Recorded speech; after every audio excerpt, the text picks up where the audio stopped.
e para dizer que voltei, a fim de defender os interesses mais legítimos do povo e promover as medidas indispensáveis ao bem-estar dos trabalhadores.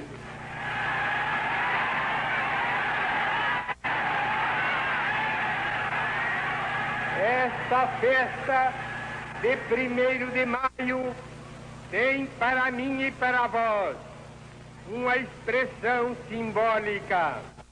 É o primeiro dia de encontro entre os trabalhadores e o novo governo.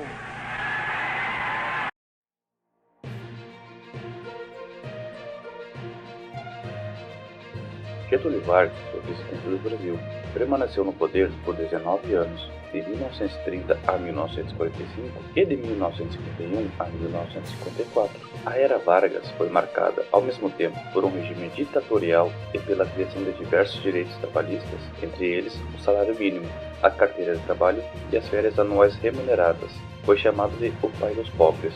Getúlio Dornelles Vargas nasceu na cidade de São Borja, no Rio Grande do Sul, no dia 19 de abril de 1883. Ingressou no 6º Batalhão de Infantaria de São Borja. Um ano depois, foi promovido a sargento. Em 1900, entrou para a Escola Preparatória e de Tática de Rio Pardo.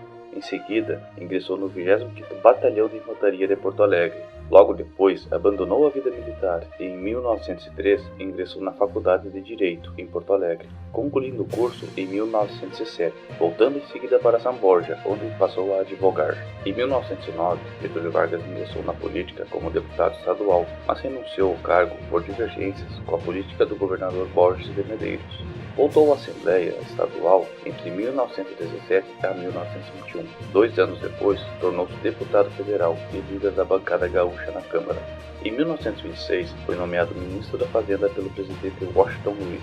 No entanto, em 1927, deixou o cargo para se candidatar ao governo do estado do Rio Grande do Sul, pelo Partido Republicano. Vencedor do pleito, Vargas tomou posse em 1928 e formou um governo de coalizão com todas as forças políticas.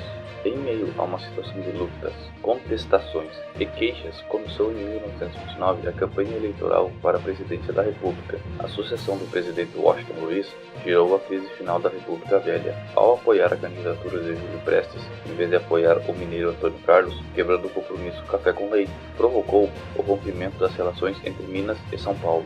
Minas procurou apoio no Rio Grande do Sul e na Paraíba. Esses 3 estados formaram um grupo político de oposição, chamado Aliança Liberal. Getúlio Vargas foi o candidato da Aliança Liberal para a presidência e o paraibano João Pessoa para vice-presidente. Apesar da acirrada campanha, a Aliança Liberal foi derrotada nas eleições de 1930. O vitorioso foi Júlio Prestes, porém não tomou posse. O resultado da eleição presidencial de 1930 foi favorável a Júlio Prestes e Vital Soares, que não chegaram a tomar posse, pois 22 dias antes de terminar o mandato presidencial de Washington Luiz, a revolução já estava nas ruas.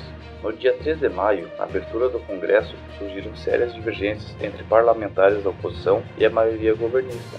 Para agravar a crise, no dia 26 de julho, numa confeitaria do Recife, João Pessoa foi assassinado. A luta armada começou no Rio Grande do Sul no dia 13 de outubro de 1930, sob a chefia militar de Góes Monteiro, seguindo-se a do Nordeste sob a chefia de Juarez Távora. Devido à possibilidade de uma violenta guerra civil que colocaria em risco todo o país, as Forças Armadas depuseram o presidente Washington Luiz e formaram uma junta militar de governo, conhecida como Junta Pacificadora, composta pelos generais Tasso Fragoso, Mena Barreto e o almirante Isaías Noronha. A junta entregou o poder em novembro de 1930 a Getúlio Vargas, chefe civil da rebelião.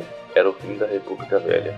Getúlio Vargas, que foi levado ao poder por uma junta militar, assumiu a chefia do governo provisório no dia 13 de novembro de 1930. 8 dias após a posse de Getúlio, foi promulgado um decreto que lhe dava a chefia dos poderes executivo e legislativo. Era o caminho para a ditadura. Vargas dissolveu o Congresso Nacional e as Assembleias Legislativas Estaduais, nomeou interventores para os estados e proibiu que as polícias estaduais tivessem força militar superior à do Exército. O governo provisório se estendeu até a promulgação da nova Constituição de 16 de julho de 1934, quando no mesmo dia Vargas foi finalmente eleito presidente por uma Assembleia Constituinte. Como chefe do governo provisório, Vargas suspendeu a Constituição de 1891, fechou o Congresso Nacional e reduziu de 15 para 11 o número de juízes do Supremo Tribunal Federal, nomeou interventores, criou os Ministérios do Trabalho, da Indústria, do Comércio e da Educação e Saúde.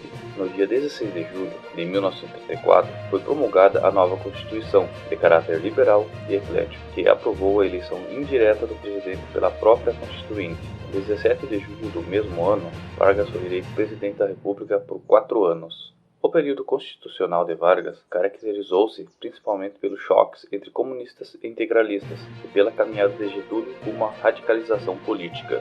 De um lado, a ação integralista brasileira, criada e liderada por Plínio Salgado, pretendia a instalação no Brasil de uma direita fascista, e do outro, a Aliança Nacional Libertadora, liderada por Carlos Prestes, propunha uma reforma agrária, a instalação do governo popular, o cancelamento da dívida externa e a nacionalização das empresas estrangeiras. Em 1935, a intentona comunista, liderada por Luiz Carlos Prestes, que almejava derrubar o governo de Getúlio Vargas, foi facilmente sufocada. Muitos comunistas foram mortos, presos ou exilados. Olga Benário, esposa de Carlos Prestes, foi presa, torturada e enviada de volta à Alemanha, onde morreu em um campo de concentração.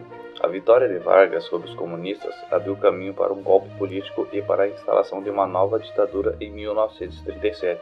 Em 1936, em meio à intensa agitação política, se preparavam os planos para eleições diretas marcadas para janeiro de 1938. Getúlio Vargas alegou a existência de um plano comunista para desencadear a guerra civil e pediu poderes excepcionais ao Congresso.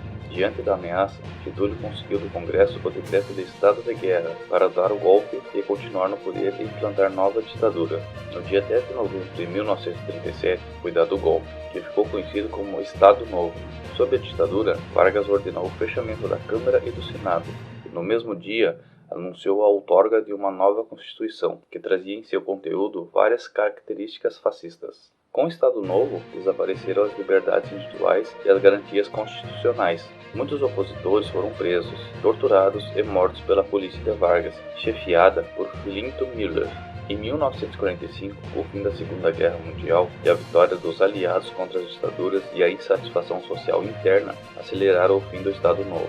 A violência da ditadura tornou-se insuportável. Pressionado pela sociedade, Getúlio Vargas decretou um ato adicional que assegurava eleições diretas e livres em todo o país. Concedeu anistia e libertou os presos políticos, entre eles Carlos Prestes. Foi legalizado o Partido Comunista do Brasil.